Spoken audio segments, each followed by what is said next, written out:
এই যে আমাদের দক্ষিণ পশ্চিমাঞ্চল, উত্তরাঞ্চল, সেখানে বর্ষায় যে প্লাবন, বর্ষায় যে অতিরিক্ত বন্যা, বর্ষার পর যখন মরুভূমি হয়ে যায়, পদ্মা ব্যারেজ দীর্ঘদিনের মানুষের স্বপ্ন, সেখান থেকে যদি আমাদেরকে বের হতে হয়, এই পদ্মা ব্যারেজ সেখানে আমরা যদি না করতে পারি, তাহলে এই মরুভূমি হতে হতে ওই অঞ্চলে মানুষ বসবাসযোগ্য হওয়ার কোনো উপায় থাকে। এই যে এখানে উপস্থিত আছেন মোতাল্লেব সাহেব, উনি আমাদের পানি সম্পদ মন্ত্রণালয়ের একটা ট্রাস্টি অর্গানাইজেশন CGI, তো ওটার দায়িত্ব নিয়ে আছে। এটা একটা বিশেষজ্ঞ টিম, আমাদের আর একটা বিশেষজ্ঞ টিম আছে যেটা IWM, তারপরে ওয়ার্কো, বাইরে অনেক ডিপার্টমেন্ট আছে, দেশি বিদেশি বিশেষজ্ঞ টিম। তারা দীর্ঘদিন থেকে পর্যালোচনা করে আসতেছে এবং 2002 সাল, যে সময় দেশনেত্রী বেগম খালেদা জিয়া প্রধানমন্ত্রী ছিলেন, তখন থেকে এই বিশেষজ্ঞ টিম কাজ শুরু করেছে। 2013 সালে এই বাংলাদেশে একটা বিশেষজ্ঞ টিম কাজ করেছিল পদ্মা ব্যারেজ কতটুকু ভায়াবল, কতটুকু ফিজিবল। কিন্তু 2016 সালে শুধু একটা অঙ্গুলি হেলনে এই প্রজেক্ট বন্ধ হয়ে যায়। সর্বশেষ 2025 সালে ইন্টেরিয়র গভর্নমেন্ট এটা আবার নতুন করে এই উদ্যোগ গ্রহণ করেন যে আগের যে বিশেষজ্ঞ টিম, তার সঙ্গে নতুন ভাবে চিন্তা ভাবনা করে যে আপনারা কাজ শুরু করেন। ওই কাজ শুরু হয়েছে মাত্র 3 মাস আমরা দায়িত্ব আসার পর। রাত দিন 24 ঘন্টা মাননীয় প্রধানমন্ত্রী আমার এই দায়িত্বের পর পদ্মা এবং তিস্তাকে নিয়ে কত দ্রুত দৃশ্যমান বাস্তবে রূপ দেওয়ার জন্য সিদ্ধান্ত নেওয়া যায়, সেটাই গত সপ্তাহে আমরা একদিকের মিটিংয়ে অনুমোদন দিয়েছি। ইনশাআল্লাহ এই যে বাজেট, এই বাজেট জুন মাসে পাস হবে। আগামী জুলাই থেকে তিস্তার মহাপরিকল্পনা এবং পদ্মা ব্যারেজ, আমাদের যেখানে বাংলাদেশের 3 ভাগের 1 ভাগ, যেখানে 7 কোটি মানুষের বসবাস, যেখানে বাংলাদেশের 37% মানুষ সুবিধা পাবে, দেশের এত জনগুরুত্বপূর্ণ, এটাকে বলা হয় বাংলাদেশের মাস্টার মাইন্ড প্রজেক্ট।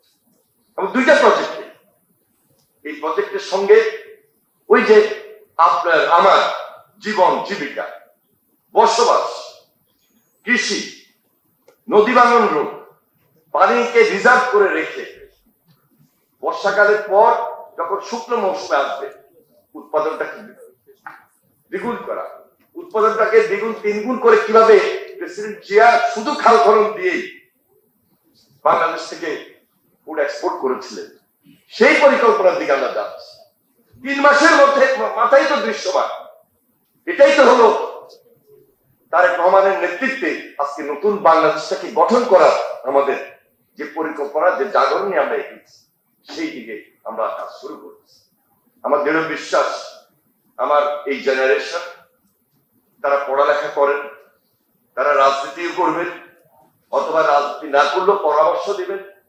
এক্সপার্ট হিসাবে আমরা বিভিন্ন পরামর্শ আপনাদের থেকে গ্রহণ করব। যারা এক্সপার্ট, তারা যে খুব বয়স্ক হতে হবে তা তো না। কারণ এই জেনারেশন, আমি মনে করি আমাদের জেনারেশন থেকে অনেক ফ্রড, আমাদের চেয়ে বেশি জানে, আমাদের চেয়ে বেশি পড়ালেখাও করে, মেধাবী।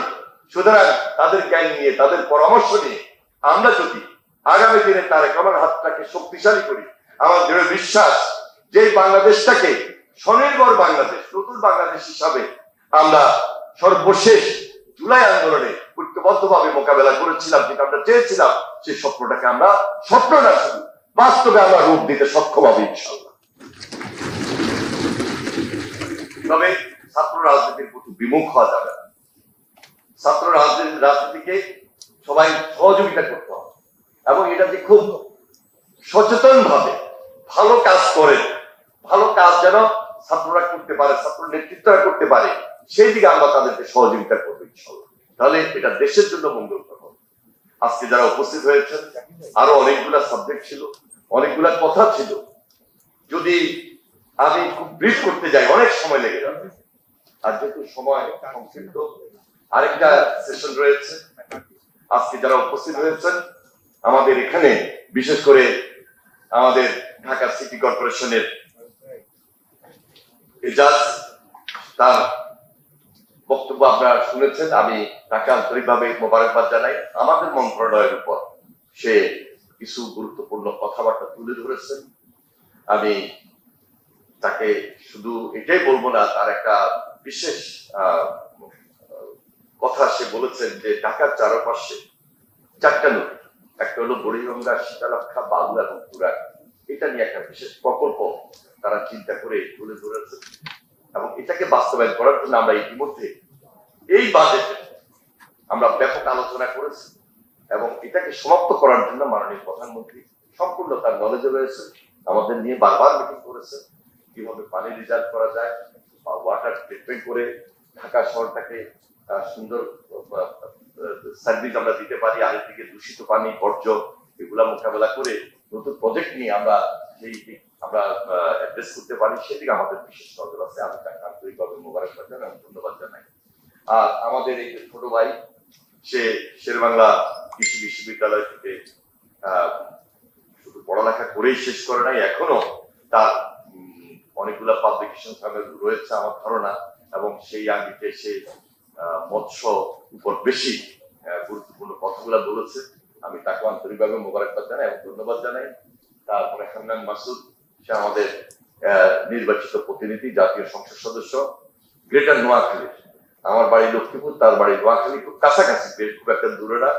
আমি হান্নান মাসুদকে আন্তরিকভাবে মোবারকবাদ জানাই এবং ধন্যবাদ জানাই। আমাদের মীর শাহ আলম, সে হলো আমাদের প্রতিমন্ত্রী, ওই যে চলে আসছে বলতে না বলতে, তার ছেলে মীর সীমান্ত।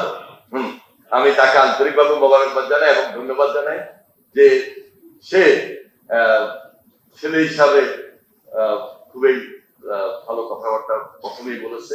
আর আমাদের ডিপার্টমেন্টের নৌ পরিবহন মন্ত্রণালয়ের ডিআইডব্লিউ এর ডাইরেক্টর আরিফ উদ্দিন সাহেব, তিনিও তার বক্তব্য রেখেছেন।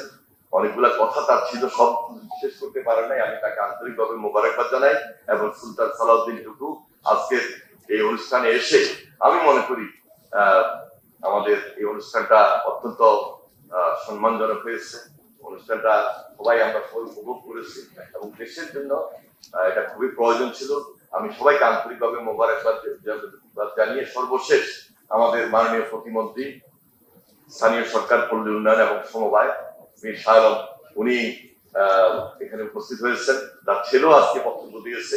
আমি দুইজনকে আন্তরিকভাবে মোবারকবাদ জানিয়ে আমার বক্তব্য শেষ করছি।